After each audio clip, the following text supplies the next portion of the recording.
Hello and welcome back to Tucking It Up. My name is Tuck, and on this channel you're going to get a big dose of makeup along with the occasional splash of video games and side of X-Men. So for those of you who've seen my previous videos, you might have noticed things look a little bit different.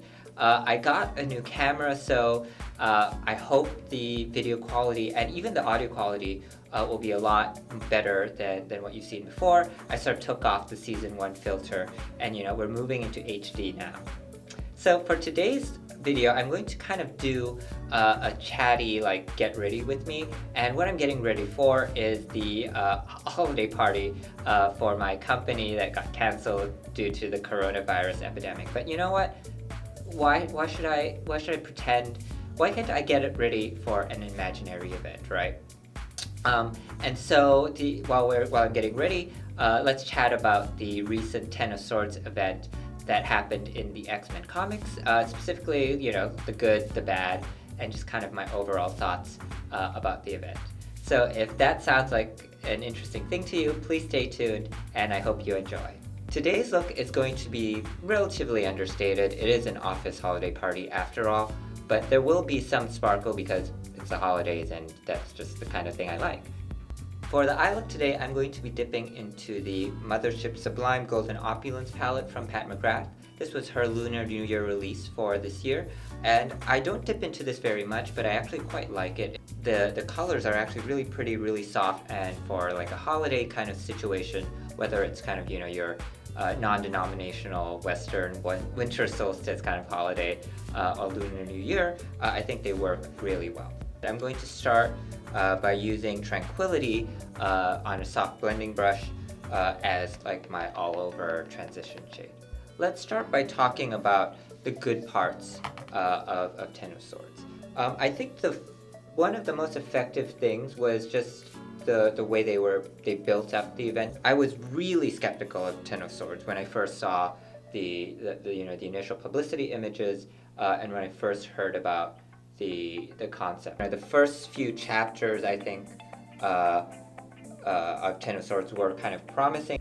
Now I'm going to start working on the outer corners. I'm going to use the shade Prosperity, which is kind of a purpley plum sort of shade, and I'm just going to use that on my Wayne Goss number 20. And then the other aspect of sort of the build-up and the setup that I thought was really effective is they had been planting seeds for this event in quite a while before the event sort of actually started kicking off, and there was this whole short storyline, short arc in X-Force about the Cerebro Sword. So the build-up was great, and then the other thing is, so this is kind of both a plus and a minus, as we'll talk about later, but this event was, for all of its sort of portentousness, it doesn't take itself too seriously. So that's nice, because I think a lot of events like this, it's always it's life and death, and it's always very, very grimdark. And so this one, I think, was nice because it was able to, or tried to balance sort of the two tones a little bit. Whether or not it succeeded, we can talk about that later. But I appreciate the effort, for sure. So that's the outer corner then. Next I'm going to fill in the lid with, what's this shade called? It's called the Moon Phase. It's kind of this nice, kind of coppery metallic shade, and I'm going to place that all over the middle of the lid. And I know I said this would be kind of understated, but you know what? I'm going to go in with the finger because I feel like packing it on today. The third thing I liked about it was that it had a lot of great character moments. And as I mentioned, Storm is one of the 10 Krakoa / X-Men / Mutant Dome champions. And so she did play quite a prominent role in the storyline. And hers was the Skybreaker. And so the Skybreaker belongs to Wakanda, and in the comics, Storm had married and then divorced Black Panther. So, some history there, if you will. And the Skybreaker is also sacred to Wakanda. And so it's not something that they can just like loan out on a whim. So she ends up stealing the sword, and it's a really cool sequence because you see just how intelligent she is, right? Like she's always been portrayed as very intelligent in the sense of, you know, she gets things quickly, all of that, but also just how she knows how to use her skills in sort of the most advantageous way. And then the final moment of hers that I really liked was her fight against Death, where finally they get to an actual 1v1, and she just you know gets him. And she at the time she doesn't have her powers, so it's very much like the fight that. Did she have her powers when she fought Callisto for the moral? No, she didn't. Or even when she fought Cyclops for leadership of the X-Men way back in the 80s, and she didn't have access to her powers. You know, this is just a great, it was just a great moment because it was a reminder that she, as much as she's, you know, tied to her powers, as much as that is part of her character, part of her identity, it's not all of her. Okay, so that's Storm. And then the other call out, I think, in terms of, I'm quite happy with this blend. Love this color combination here. For the inner corner today, I'm going to go in with the shade Eternal Opulence, which is a light metallic peach. I think it's going to go really well with the shades I have on already.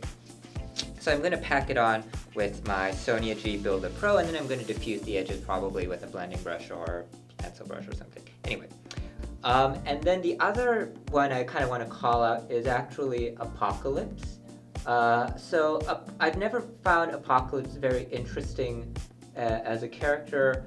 You know, even as a villain and as an antagonist to the X-Men, to me he's been one of the least interesting ones. His plans and his schemes, sometimes they just don't make any sense.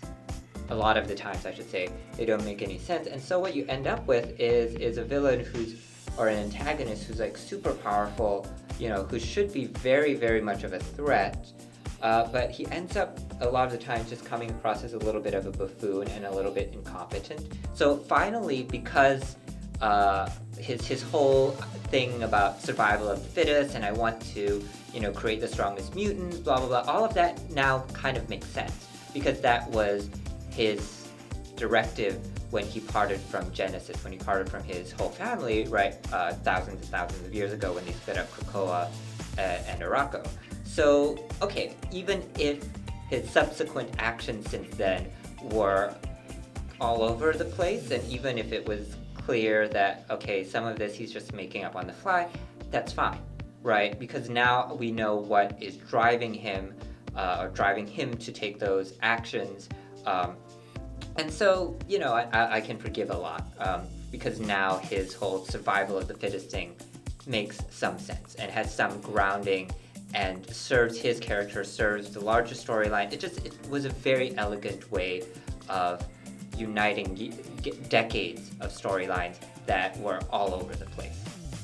For the lower lash line, I'm going to go in with Prosperity again. And this time I'm just going to use a pencil brush. I think ultimately it did kind of stick the landing. I found the ending, the way they wrapped everything up, kind of satisfying, actually. No surprise at the end, you know, the X-Men end up triumphing and winning the whole thing. And actually there's this great sequence where, of course, you know, this has to happen at the end of every major event now, where you get a whole bunch of X-Men, you know, coming from the sky. You had Jean kind of, you know, leading everyone, including several people who had been missing up to that point, like Rogue and Gambit, and you know, with the classic, to me, my X-Men, you know, call to action.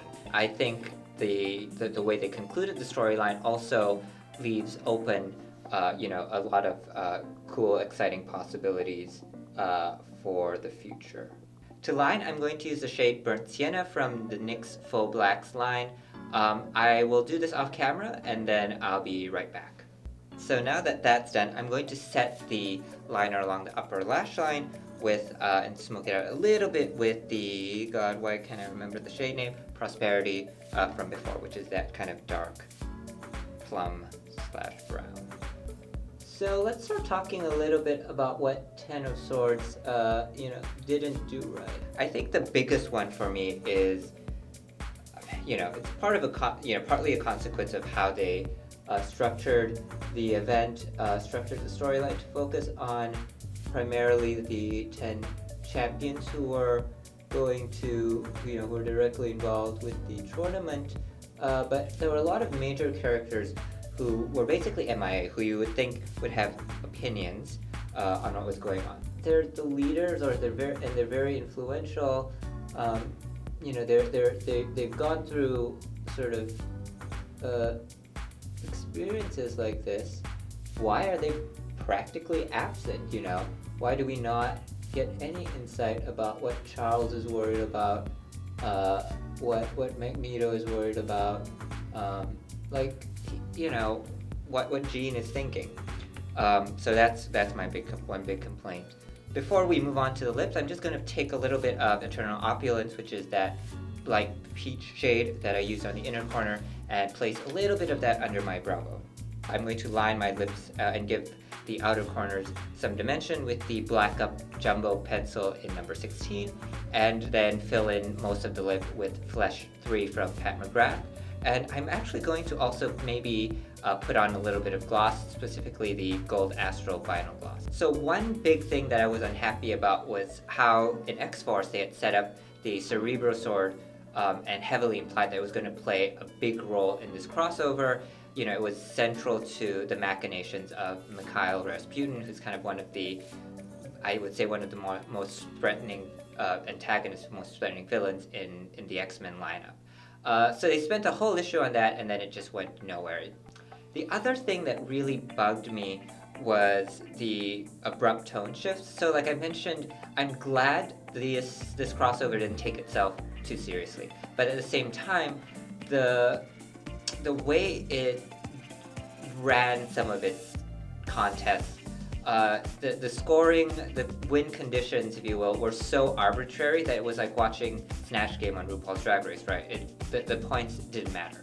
So it really lessened my investment in the actual tournament itself. Finally, the actual fights, a lot of them I found not really satisfying, especially when you've built up your crossover. There are different ways to tell stories, there are different ways to do crossovers. It's having big contests, or it's not the only way, of course. It's not the only way to generate a satisfying storyline or comic book issue.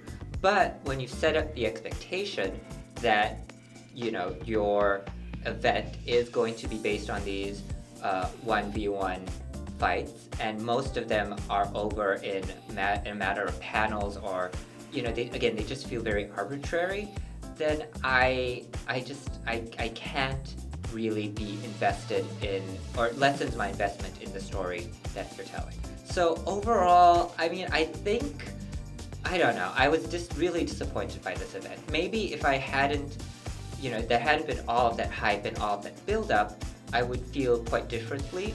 But overall, I'm disappointed despite, I would say, some really great character moments, some great highlights. Just for me, the weak points outweighed the strong ones.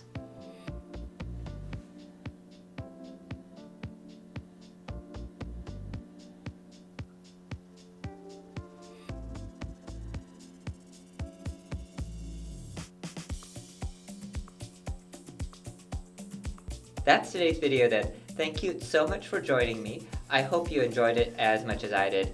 I love makeup, but what I love more than that is being able to take, the different things that I'm interested in and meld them together. So like with the dark cosmic Lysandra look, even if it never gets past, 20 views, or this video, even if it doesn't get past 10, it's really enjoyable, I think, for me to just mix all of these different sides of myself.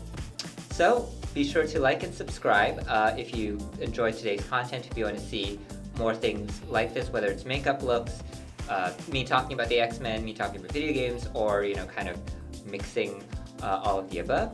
And until next time, bye!